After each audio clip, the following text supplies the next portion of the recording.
Now, protesters in Sudan have accepted the establishment of a civilian-led governing body in the country as proposed by the Ethiopian envoy.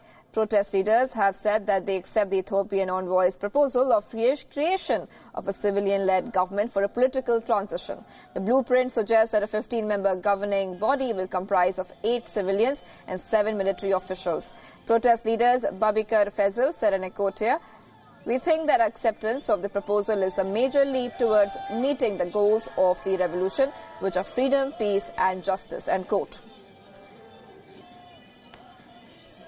The ruling military council is set to announce their stand on the Ethiopian envoy's proposal. Ever since Omar al-Bashir was ousted by the military, there has been a constant struggle for power in Sudan. People who were demanding a civilian-led government were not happy with the shift of power. The political turmoil was followed by violence and human rights violation when military launched a crackdown on protesters a week ago. More than 100 people had been killed in the violent crackdown. Protesters then resorted to civil disobedience stance. Crisis got global attention and Ethiopia is now trying to bridge the gap between the ruling military and civilians.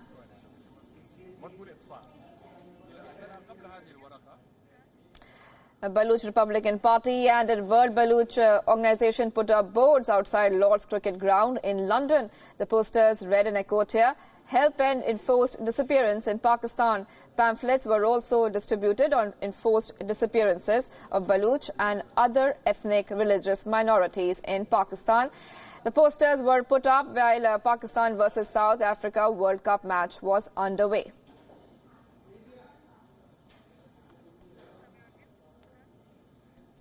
India's 1990 emergency ambulance service in Sri Lanka is now available throughout the 8 provinces of the Indian Ocean island country.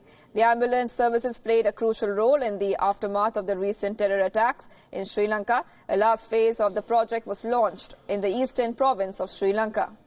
Now, a video message by External Affairs Minister S. Jaishankar was also played, who described it as a great example of what India and Sri Lanka can achieve together. The ambulance service can be obtained by dialing the toll-free number 1900. The service came into existence in July 2016 with its launch in southern and western provinces of the country. The initial grant provided by India was $7.5 million. It was later expanded phase-wise from May 2017. It is the largest Indian grant project in Sri Lanka.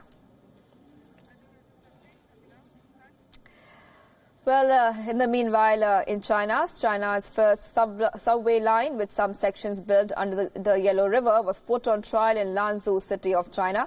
A trial operation was launched after 5 years of construction. Phase 1 of the project cost around 20 billion yuan. It covers the distance of 26 kilometers and has 20 stations. Parts of the subway tracks were built underwater to cross the Yellow River. This sets an example for other cities with similar geographical conditions to build subways. A trial operation is expected to alleviate traffic congestion and facilitate the travels of local residents.